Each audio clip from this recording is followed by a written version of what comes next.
नूतन films present. क्या छौड़ी तोहार, क्या छौड़ी तोहार,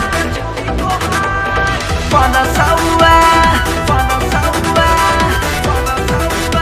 क्या छौड़ी तोहार चुनरी छौ झलकौआ, नजर भीतर देलौ खाली पनसौआ।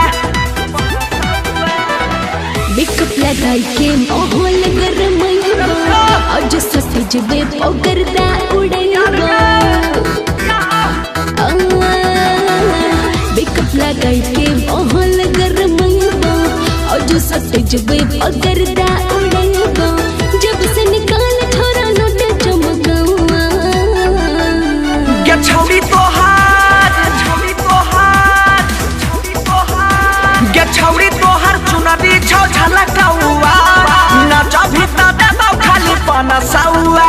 क्या छौड़ी तोहार चुनरी छौ झलकौआ, नजर भीतर देलौ खाली पनसौआ। चल हट यार गे, चल हट। यार गे,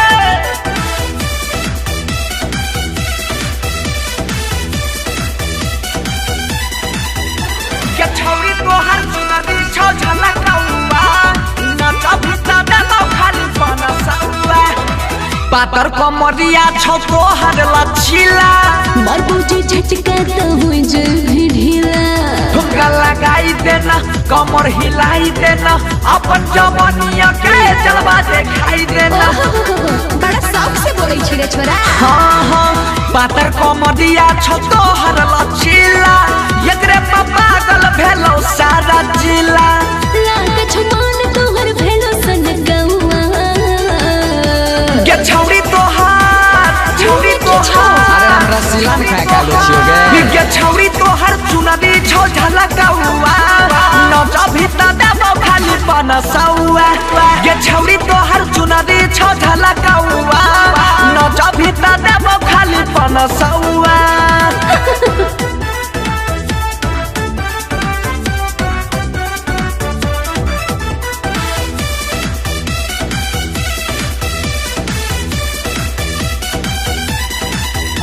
क्या छौड़ी तोहर चुनरी छौ झलकौआ, नजर भीतर देलौ खाली पनसौआ।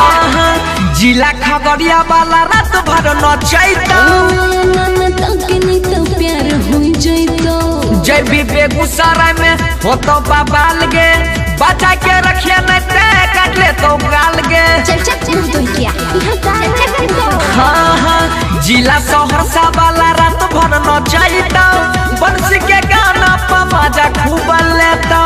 एना नहीं मोरे रगर हेर बुआ, क्या छौड़ी तोहार, छौड़ी तोहार, छौड़ी तोहार, क्या छौड़ी तोहार चुनरी छौ झलकौआ, नजर भीतर देलौ खाली पनसौआ।